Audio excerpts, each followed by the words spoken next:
Bonjour à tous et bienvenue dans la séquence 20 de votre formation Java complète. Je suis ravi de vous retrouver pour cette nouvelle leçon. Aujourd'hui nous allons étudier en profondeur, collection ArrayList. Ce sujet est fondamental en Java et vous l'utiliserez dans pratiquement tous vos projets. Voici le programme de cette séquence. Contrairement au tableau de taille fixe, ArrayList. 2, on importe ArrayList depuis Java.util. Les opératifs. 3, on peut parcourir une ArrayList avec for-each-UA. Nous terminerons par un exercice pratique et un récapitulatif complet. Prenez de quoi noter et mettez la vidéo en pause chaque fois que nécessaire pour bien assimiler. Sans plus attendre, commençons cette séquence.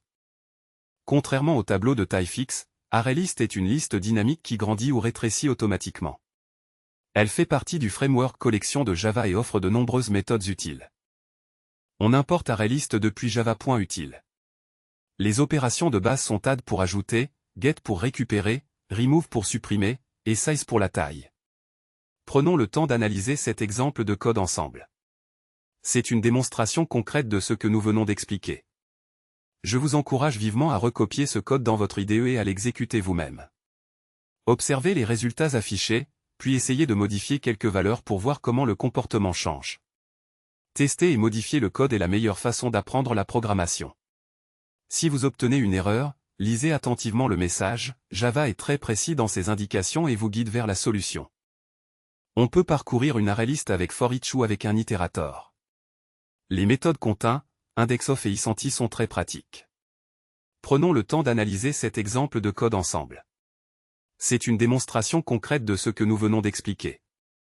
Je vous encourage vivement à recopier ce code dans votre IDE et à l'exécuter vous-même. Observez les résultats affichés, puis essayez de modifier quelques valeurs pour voir comment le comportement change. Tester et modifier le code est la meilleure façon d'apprendre la programmation.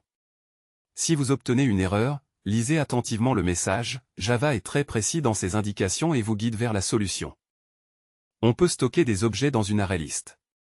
Combiné avec les streams et lambda, on peut effectuer des opérations puissantes en peu de lignes. Prenons le temps d'analyser cet exemple de code ensemble. C'est une démonstration concrète de ce que nous venons d'expliquer. Je vous encourage vivement à recopier ce code dans votre IDE et à l'exécuter vous-même. Observez les résultats affichés, puis essayez de modifier quelques valeurs pour voir comment le comportement change. Tester et modifier le code est la meilleure façon d'apprendre la programmation. Si vous obtenez une erreur, lisez attentivement le message. Java est très précis dans ses indications et vous guide vers la solution. Excellente progression. Passons maintenant à votre exercice pratique pour consolider ce que nous venons d'apprendre sur collection ArrayList. Ouvrez votre IDE et créez un nouveau fichier Java. Votre mission, créer un programme qui met en pratique les concepts vus dans cette séquence. Commencez par reproduire les exemples montrés, puis personnalisez-les avec vos propres valeurs. Essayez de combiner plusieurs des notions vues aujourd'hui dans un seul programme. N'ayez pas peur de faire des erreurs, chaque erreur est une opportunité d'apprentissage précieuse. Si vous êtes bloqué plus de 10 minutes, relisez la séquence ou posez votre question dans les commentaires, je réponds à tous. La pratique régulière est la clé absolue pour maîtriser Java. Récapitulons ensemble les points essentiels de cette séquence sur collection ArrayList.